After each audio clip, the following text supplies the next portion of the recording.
Hello everyone, hello, welcome. We are now going into the month of Aquarius. Yes, the age of Aquarius. Yes, we're going into that very, very shortly. So, the first question I have for everybody is, how do you like my background? Okay, that's a question. No, it's real. It's not a fake background. It's the 72 names of God.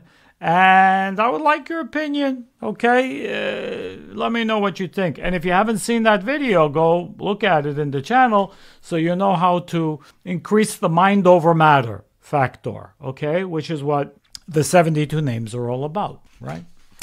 So let's talk about some of the characteristics of this month. Why do we do this? So every month, we know, has energy to contribute to the year. And in the particular month that we happen to find ourselves in, we get the energy of that month. So this month we're going into Aquarius. We all become a little bit Aquarius. What do we need to know? What do we need to understand? What can we get from the month? How can it help us for the rest of the year? What does it contribute?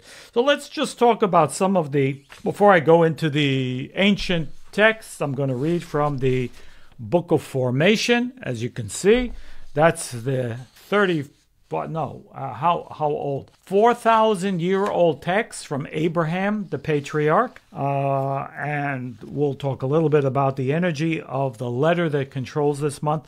But let's just go over the basic characteristics, which I'm sure you all know, especially if you are an Aquarius. So, negative and positive. I have 5 negative and 5 positive, and they go one against the other. Because remember, strength is the weakness, weakness is the strength. Whatever sign you are, makes no difference. Wherever you know your weaknesses are, your strength is concealed there. And whatever your strengths are, your weakness is also concealed there. Because there's ego, there's pride, whatever it is that will latch onto a positive characteristic and cause us to sometimes create negativity with it. All right. So, what do you think of when you think of Aquarius? Oh, they're such friendly people. And they are. They have the ability to be very friendly. On the other hand, they are can be emotionally aloof, meaning not there, all right? Unavailable energetically, emotionally, okay? Intellectualism. They're highly intellectual. They can be very intelligent people. On the other hand, they can have arrogance about their intellect, okay? Intellectual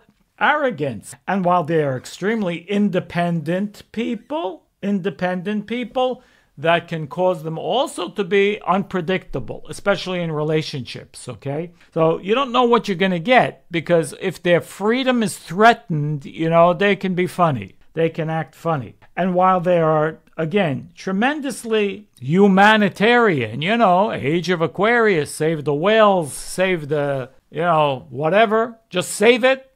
But, on the other hand, they are very detached from personal relationships. Again, these are possibilities. That doesn't mean if you're Aquarius or you know someone that they are this, but this exists in the energy of the constellation. So they're detached from personal relationships. In fact, personal relationships are difficult for Aquarius, okay? So they want to save everybody and everything, but when it comes to one-on-one, not the best. And so they are also extremely stubborn. Now the stubbornness, where does the stubbornness come from? Stubbornness comes from my loyalty to me, to my idea. I'm loyal to my idea, my way of thinking. That's why, when Aquarius makes a decision, very difficult to change their mind, because they believe very strongly that they're right in what they think. Okay, that's what it is. Why and where does it come from? What do we do with it? Here we go to the holy texts. The first thing we know is that Aquarius is ruled by planet Saturn, just like Capricorn. We're going out of Capricorn into Aquarius. The planet stays the same, but it will function differently. What do we say about Capricorn? Well, the planet that, again, Saturn in Hebrew is Shabtai. And Shabtai, planet Saturn, is responsible for both constellations, yes, but also the source is the energy of what we call the Malchut in Kabbalah. Malchut. What is the meaning of the Malchut? What is Malchut? Malchut is the vessel of receiving. It means manifestation at any level. It means on the tree of life, it's the bottom. It's the end. That means it's results. It's manifestation. It's the end of a process. It means also, in a broader sense, it also relates to the physical world. Not the spiritual world, but the physical world. Now, it has two faces. You see, in Kabbalah, and we'll talk about this in the crash course as well. Oh, yes, I didn't mention the crash course. If you're not registered for the crash course in 2 weeks, register. If you're interested to register, 3-hour crash course, 2 Sundays from now, the 21st. Go to my website, rabbieabe.com. There's a button. Push the button. You'll get the information, and you can register if you would like to. It's affordable. It's accessible to everybody. Okay, should be great. So there are two faces to this Malchut idea, okay? There's the uncorrected, and then there's the corrected. So what does that mean? It means that the uncorrected version of manifestation means energy stops. There's energy and it stops. No continuation. When Malchut is corrected, there's energy and the flow continues as a circle. So it's the difference between, let's say, I want to give you like something you can all relate to. Okay, a completely non-spiritual person or what appears to be a completely spiritual person. So what does that mean? Well, you look at a Capricorn. Capricorns can look like a completely unspiritual people. They're very into rituals.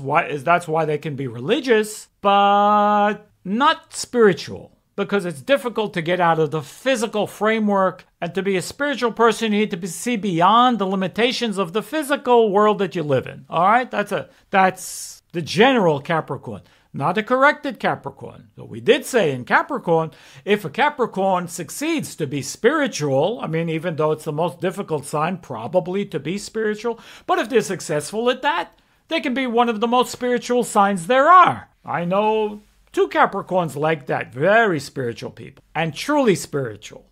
Why? Because they have the element of the physicality and the spirituality combined. Or why do I say combined? Because Aquarius appeared to be like, oh, again, very spiritual people. I mean, who can be more spiritual than an Aquarius? Again, the age of Aquarius and age of understanding and again, always going outward, friendly, again, saving everything, the environment, as I said, the whales or whatever else needs saving, go to an Aquarius and they'll save it, or they'll want to save it, okay? But what about the person next to you? That's the question. So what appears to be spiritual, meaning if I go meditate on a mountain somewhere, is that spiritual? If that's what I do every day and I meditate, I'm not putting down meditation, but I'm talking about if this is the main focus and what makes me spiritual is meditating by itself. No, sorry, at least according to Kabbalah, this doesn't mean spiritual. Meditation is meant to be a tool to get somewhere. Where? What are all the tools that we speak about? The 72 names in back of me, the 42-letter name of God, the Ana B'Koach prayer. What is it for? It's to help us get along more with people, human beings. How can we have more respect? How can we have more unity? How can we have more love? How can we control ourselves, our energy better? Taking charge of our own, reactive consciousness. That's spiritual.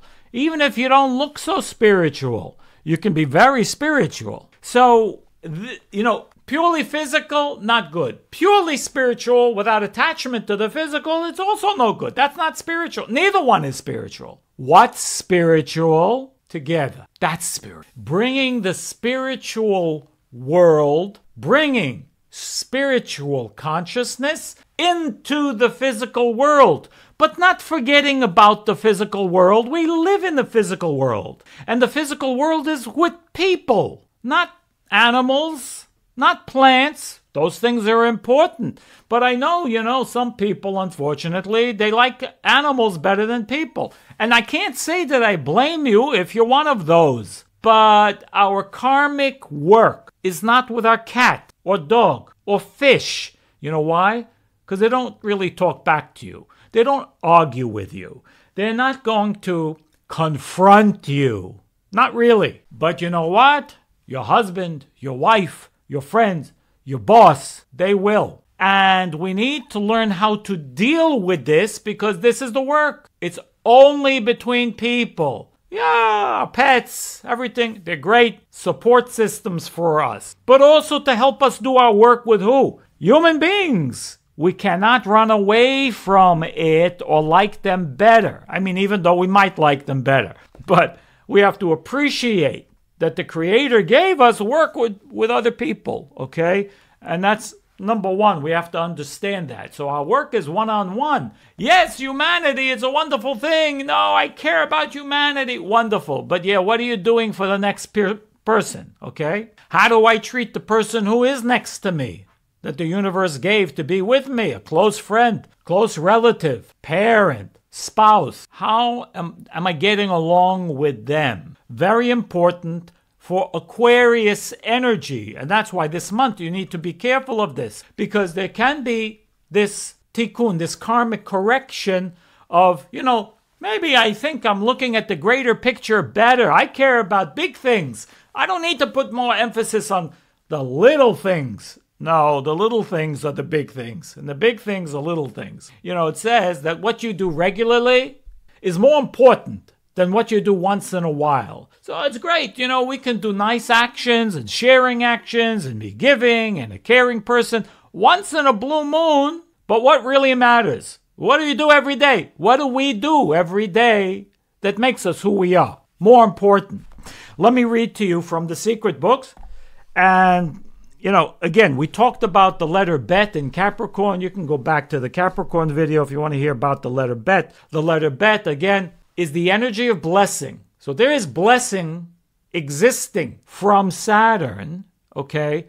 The energy of blessings. And blessings, a certainty. Blessing is, spiritual connection. Yes, that exists. But there's another letter, Tzadik, which I'll put on the screen over here. The letter Tzadik is the creator, the vibration behind Aquarius itself. Let me read for the connection. So he says, Himlich ot Tzadik. So the letter Tzadik, as with all the letters that created or constellation or planet or elements, whatever they are. Kasha lo ketev etzabo dli ba'olam. So he bound to it a crown, meaning the Creator bound a crown to this letter, this force. These are secrets, by the way, which I can't, time will not permit. Tzabot dli ba'olam, and with it he formed, out of this energy formed Aquarius in the world. Vishvat bashana, the name of the Hebrew, the lunar month is Shvat, if you can say that, Shvat. V'keva banefesh, and the Keva is not the stomach exactly, it's the abdomen. Okay, so the abdomen is created by this letter, and it is connected also to the energy of Aquarius. So what is it? So what is this all trying to tell us? Well, in this month we have opportunities. If I had to sum it up energetically or spiritually in a couple of words, I would say it's like this. While Aquarius has the potential to be very spiritual, it can be so wrapped up in itself that it forgets what it really means to be spiritual. And that happens to all of us, okay? Whatever we're involved with that we think makes us spiritual, if we work, or if we don't work at all at being a spiritual person. A spiritual person has much of the positive qualities of Aquarius. But there's the downside. Remember, there's always a duality. There's never a positive without a negative or vice versa. So, what should we focus on this month? Well, unity among people. Don't look for fight. Don't look how you're different. Because again, Aquarius goes out of their way to be different. right? I need to be unique, different than everybody else. I'm an original. I'm a unique thing. It's great. We're all unique without having to be unique, okay, and separate myself. Conform. Yes, conform in the 1%. But the 99%, we are all unique. How do we know that? Look at your thumbprint. Is it the same as anybody else's? No. Look at your soul. Look at your eyes in the mirror. Are you the same as anybody else? No, not even if you have an identical twin, you're not the same. This is very important to remember for Aquarius energy. Do not go out of your way. You do not need to go out of your way just for the sake of being different. Don't get me wrong. There's nothing wrong with being different. But being different just because the fact to be different is going to be a waste of your energy and probably be counterproductive. You have to know that you are different and unique. As you are absolutely different and unique. Take that energy inward and don't waste your energy trying to make a point about it. Because whenever we try to make a point about anything, we're generally wasting our energy and trying to prove something. And we have nothing to prove except to ourselves. Nobody else. Nobody else. Because if we try to prove things to other people, it's our ego generally that's getting the better of us. And that's not the spiritual path to go on. That's not going to help us. What else? Bring other people in. Even though you probably don't need any help of other people, or so you think, bring other people in. Again, Aquarius or not, bring other people into your life. Even if you don't, bring your children. Now, do you need your children's help with something? You know, even if you don't, you might sometimes. But even if you don't, ask them for their help. Why? Because this will empower them. This will give them some sense of creativity. It will help them participate in your creative process. You know, it says the Creator brought the angels in. In Genesis it said, "Let us make man in our image." What's he talking about? Who's this us? So the commentators explain, well, this is the creator force with the angels. Now, why is that? Does the Creator need the help of the angels? No. But the act of sharing, the Creator is a force of sharing. And sometimes the greatest thing that we can do is include other people in the process, which we could possibly take all the credit for. But you know what? If you include other people, you will help them and support them at the grave danger of losing some of the credit. Because, this is sometimes where we are. No, not good. Give credit to others. Let them enjoy. You know what? The more we push other people up and support them to elevate, guess what? You will be elevated first. That's the way it works. Energy, whatever is shared of our energy, must pass through us first. That means we are the first ones to receive it, as much as we are trying to help someone else. So it's this month it's so important to take any focus off of ourselves, any pride, throw it out the window, any stubbornness. Look where you can be more open-minded and let go of the stubbornnness and actually truly be open-minded. For real, not act. No, but for real. Because you never know. There will things that you will need that you won't be able to see if you're not truly open-minded about it, and you could potentially miss those things. So that's what I have for you. Have a blessed month full of positive energy, which is available for us, and there's growth also available in this month. Growth towards the light, towards spiritual things. It's present. We just have to actively and consciously desire to tap into it, and it's there. Don't forget the crash course. Go to RabbiAbe.com. Lots of love. Be blessed. I'll see you very soon in the next video. Happy everyone. All the best.